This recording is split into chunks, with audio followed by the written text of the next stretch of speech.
Bali sa FB page ni Attorney Amy. Doon ko siya nakita. Kaya nagpa-registered ako doon kay Mrs.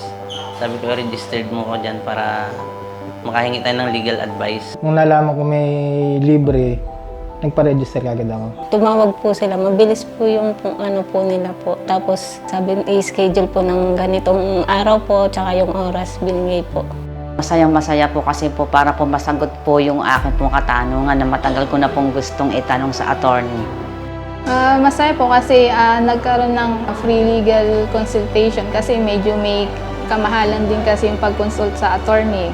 Nakalaman ko nga po yun at lalo nung tinawagan ako, nagkaroon ako ng lakas ng loob para malaman yung mga kasagutang gusto kong malaman na. Malaking tulong siya, lalo na sa mga kababayan natin na wala namang kakayanan magbayad ng legal Napakaginawa po sa pakiramdam dahil nasagot po lahat ng aking katanungan at mabigat na damdamin. Attorney, maraming salamat po dun sa ginawa niyong ganito. Malaki po yung naitulong niyo.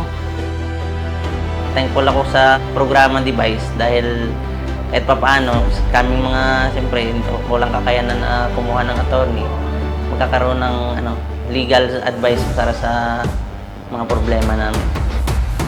Maraming salamat po at may ganito kayong project at maraming pong tutulungan. Maraming salamat po. Napakalaki po ng naitulong. At maraming salamat din po na nasagot po lahat ng tanong po namin sa aming problema po. Maraming salamat po sa malaking tulong na binigay niya para sa mga taga-Pulilan.